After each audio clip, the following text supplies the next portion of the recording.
Olá, irmãos. Olá, amigos.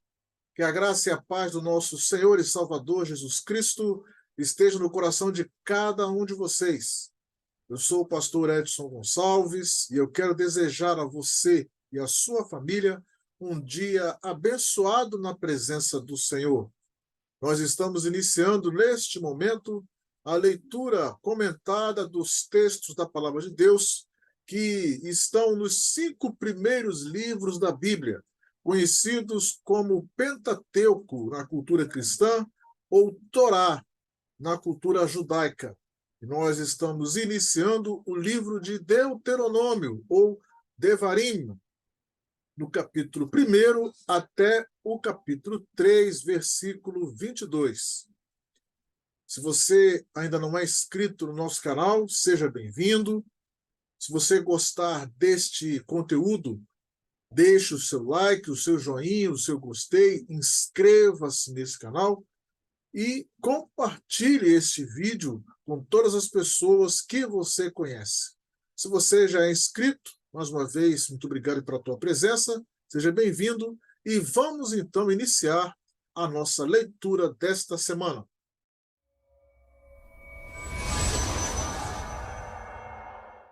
Nesta semana, estamos começando o 5º e último livro do Pentateuco, ou da Torá, chamado Devarim, na cultura judaica, ou Deuteronômio, na cultura cristã.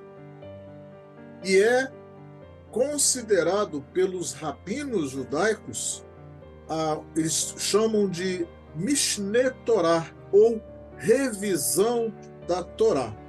E o seu conteúdo foi contado por Moisés durante as 5 semanas finais de sua vida, enquanto o povo se preparava para entrar na terra de Israel, ou na terra prometida.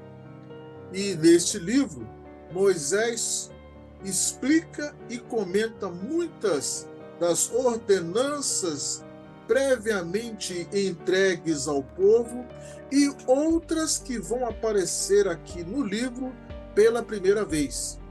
Ele também os adverte continuamente a permanecer diligentes e fiéis às leis e os ensinamentos de Deus.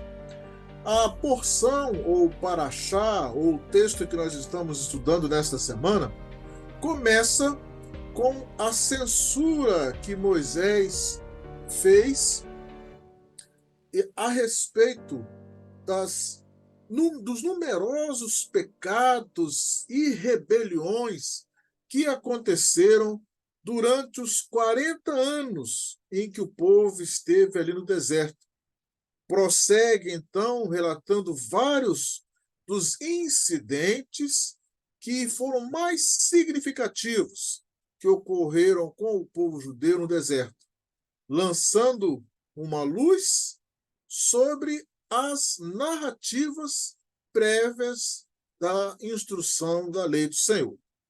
Então, nós temos aqui a partida, ele fala da ordem, né, quando eles saíram, vai contando dos locais onde eles passaram. Vem a nomeação dos líderes de 1.000, dos líderes de 100, 50 e 10 sobre o povo.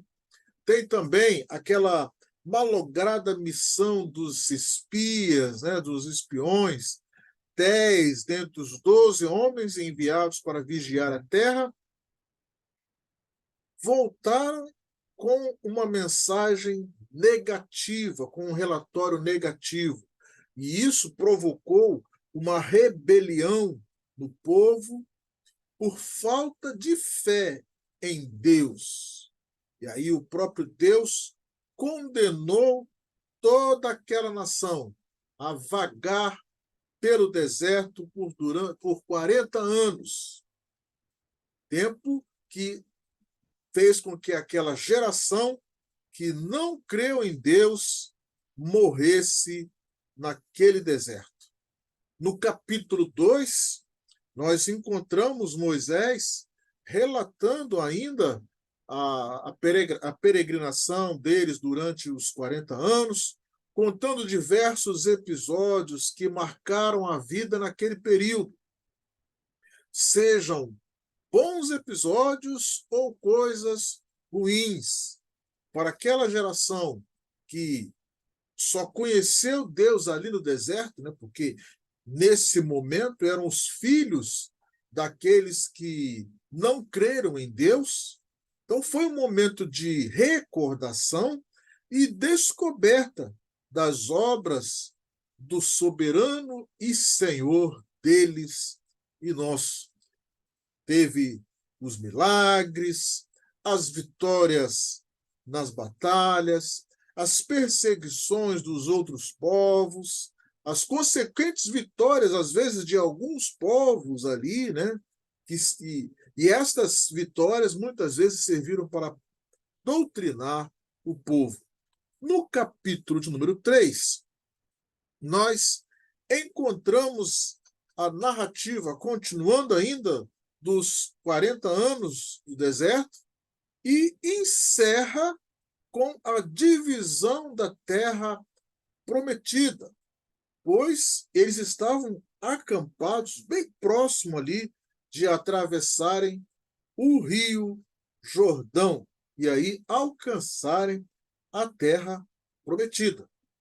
E nós encerramos o livro, né, o capítulo 3, ele encerra com as palavras de Deus, não deixando Moisés adentrar a terra prometida e incentivando Josué para tomar o lugar de Moisés nessa empreitada. Mas ali no versículo 23 faz parte do estudo da semana que vem. O que nós podemos aprender com esta porção? A palavra Deuteronômio, tirada da palavra grega Deuteronomion, na verdade significa segunda lei. Basicamente, uma repetição da Torá, ou uma repetição das ordens, da lei de Deus para o povo ali no deserto. Agora, a pergunta que fica para nós é por quê? Por que Deus incluiu um quinto livro que basicamente era uma revisão, uma segunda informação para o povo? Será que aqueles 4 livros anteriores não seriam suficientes para dar toda a orientação para aquelas pessoas de como Deus gostaria que eles vivessem? Existe um livro entre os judeus chamado Talmud, que ele diz que quando uma pessoa está revisando algo, deveria fazê-lo por 101 vezes. E qual seria a diferença entre fazer uma revisão 100 ou 101 vezes? Revisar 101 vezes demonstra a suprema natureza do caráter da pessoa envolvida. Quando alguém revisa 100 vezes, pode chegar à conclusão de que cumpriu a sua missão. Pode sair, pode se divertir, porque está feito. Agora, quando ele revisa 101 vezes, diz que esta atitude está além daquilo que ele foi chamado para fazer. Então, quantas vezes nós ouvimos ou participamos de palestras, participamos de eventos e chegamos à conclusão que foi algo muito bom, foi incrível. Lições que fomos ensinados, mensagens que foram propagadas, que influenciariam a nossa vida cotidiana. Quantas vezes aprendemos algo numa aula que às vezes nos tem a intenção de inspirar? Quantas vezes lemos um artigo seja na internet ou num livro, a respeito de algo que é esclarecedor para as nossas vidas, acontece que um dia depois, estas lições, estas mensagens, elas simplesmente desaparecem. Voltamos às nossas atividades, aos nossos empregos, às nossas rotinas. Simplesmente aquela ideia se apaga e nós não fazemos aquilo que foi prometido. Quando lemos o texto de Isaías, no capítulo 1, versículo 2, diz assim: Ouçam, ó céus, escute, ó terra, pois o Senhor falou. Criei filhos e os fiz crescer, mas eles se revoltaram contra mim. O boi reconhece o seu dono e o jumento conhece a manjedoura do seu proprietário. Mas Israel nada sabe. O meu povo nada compreende. Ah, nação pecadora, povo carregado de iniquidade, raça de malfeitores, filhos dados à corrupção, abandonaram o Senhor, desprezaram o Santo de Israel e o rejeitaram. Por que haveria de continuar a ser castigados? Por que insistem na revolta? A cabeça toda está ferida, todo o coração está sofrendo. Da sola do pé ao alto da cabeça não há nada são, somente machucados, vergões e ferimentos abertos que não foram limpos nem enfaixados, nem tratados com azeite. A terra de vocês está devastada, suas cidades foram destruídas a fogo, os seus campos estão sendo tomados por estrangeiros diante de vocês, e devastados como a ruína que eles costumam causar. Só restou a cidade de Sião como tenda numa vinha, como abrigo numa plantação de melões, como uma cidade sitiada. Se o Senhor dos Exércitos não tivesse poupado algum de nós, já estaríamos como Sodoma e semelhantes a Gomorra. Quando lemos esse texto, entendemos por que Deus ordenou a Moisés para fazer uma revisão da lei. O povo era mal agradecido e precisava de constante lembrança da sua posição e da posição de Deus. Da mesma forma, podemos dizer que nós precisamos ser lembrados a todo instante do que devemos fazer como filhos amados de Deus, pois Ele é fiel em cumprir o que prometeu fazer conosco, caso estejamos obedientes à sua palavra. Da mesma forma, quando lemos no capítulo 15 do Evangelho de João, Jesus falando sobre a videira verdadeira, ele diz assim, vamos ler o capítulo, do versículo 1 até o versículo 5. Eu sou a videira verdadeira e meu pai é o agricultor. Todo ramo que estando em mim não dá fruto, ele corta, e todo o que dá fruto, ele poda, para que dê mais fruto ainda. Vocês já estão limpos pela palavra que lhes tenho falado. Permaneçam em mim e eu permanecerei em vocês. Nenhum ramo pode dar fruto por si mesmo se não permanecer na videira. Vocês também não podem dar frutos se não permanecerem em mim. Eu sou a videira, vocês são os ramos. Se alguém permanecer em mim e eu nele, esse dará muito fruto, pois sem mim vocês não podem fazer coisa alguma. E é por isso que nós vemos que o trabalho de estar sempre limpando os ramos que dão frutos é um trabalho do Pai. E para que ele faz isso? Para que aqueles ramos deem mais frutos e aqueles que não estão frutificando sejam jogados fora. E isso representa essa revisão dos procedimentos que devem ser feitos para aperfeiçoar cada vez mais os seus servos. E quando permanecemos ligados a Cristo, que é a palavra viva, a consequência lógica é dar muito fruto.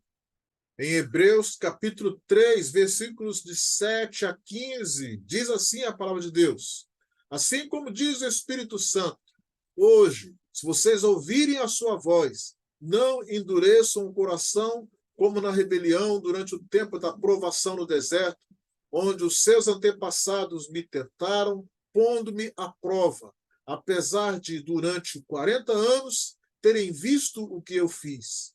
Por isso, fiquei irado contra aquela geração e disse: o seu coração está sempre se desviando, e eles não reconheceram os meus caminhos. Assim, jurei na minha ira, jamais entrarão no meu descanso.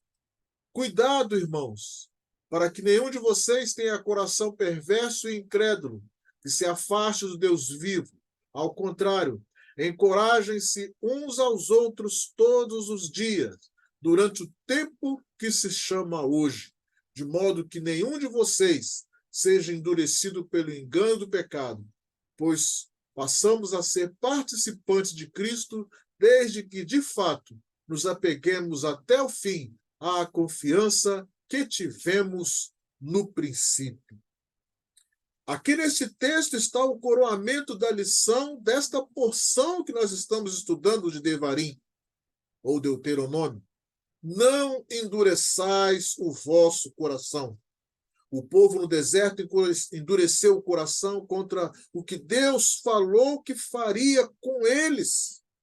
E a consequência foi que morreram ali. Hoje, precisamos olhar para o exemplo deles e agir de forma totalmente contrária, nos afastando de qualquer incredulidade, exortando uns aos outros dia a dia, porque agora o nosso líder é digno de maior honra do que Moisés, Cristo, que quer que sejamos preservados como casa espiritual para louvor da sua glória. Por isso, meu amigo, minha amiga, meu irmão, minha irmã, vamos separar um tempo para fazer uma revisão dos nossos procedimentos. Imagine como seria bom, como seria duradouro, se nós pudéssemos a cada momento, a cada instante, a cada dia, revisar os nossos procedimentos, as nossas atitudes, buscar uma melhor forma de usar aquilo que temos aprendido no dia a dia, no nosso procedimento diário. Aquilo que nós aprendemos, as lições, as mensagens, os artigos, tudo aquilo que nós lemos, tudo aquilo que nos é passado. Quando nós fizermos isso também com a palavra de Deus, nós vamos ter um engrandecimento nos nossos procedimentos e teremos a oportunidade de ser elevado a um nível de excelência, não porque nós merecemos, mas porque é um nível de excelência que Deus quer que nós pratiquemos. Isso é chamado de santificação. E é através da santificação que nós vamos nos aproximando mais e mais de Deus, e nesse aproximar de Deus, nós vamos fazer a vontade dele. E o interessante é que se nós fizermos isso de uma forma constante, o nosso procedimento vai ficar tão alinhado com a palavra de Deus que nós não vamos nem perceber quando atingirmos o objetivo de Deus. Então, pense nisso. Pense em agir totalmente diferente daquele povo lá no deserto, que precisou morrer para que os seus filhos pudessem herdar a herança, a promessa de Deus. Nós hoje já temos a promessa de Deus nas nossas vidas. Já temos a herança garantida. Então, o nosso procedimento agora é seguir o conselho de Deus, é seguir as ordenanças de Deus, é mostrar para o mundo que nós somos filhos de Deus, amados dele, e temos a mão poderosa dele agindo nas nossas vidas. Eu quero orar com você nesta hora. Senhor Deus e Pai, graças te damos, Deus querido, pela vida do meu irmão, da minha irmã, do meu amigo, da minha amiga, que está conosco durante essa transmissão, ou que está assistindo essa transmissão, este vídeo, Deus, durante o período que estiver disponível.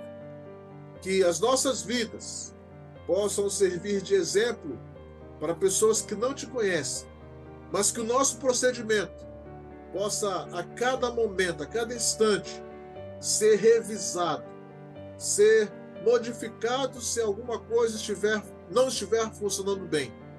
E que possamos, com a orientação correta, vinda da tua palavra, seguir os teus conselhos para alcançar o objetivo, que para aquele povo era a terra prometida. Para nós é alcançar a glorificação que tu tanto quer nos proporcionar. Por isso nós te agradecemos, no nome do Senhor Jesus. Amém. Irmãos, na próxima semana nós estaremos estudando o texto que vai de Deuteronômio 3, 23 até o capítulo 7, versículo 11. Você é convidado a estar conosco, é convidado a transmitir ou passar esta mensagem para outras pessoas, compartilhar com outras pessoas, e que Deus abençoe a tua vida e que Deus abençoe a vida da tua família. Essa é a nossa oração no nome do Senhor Jesus. Amém.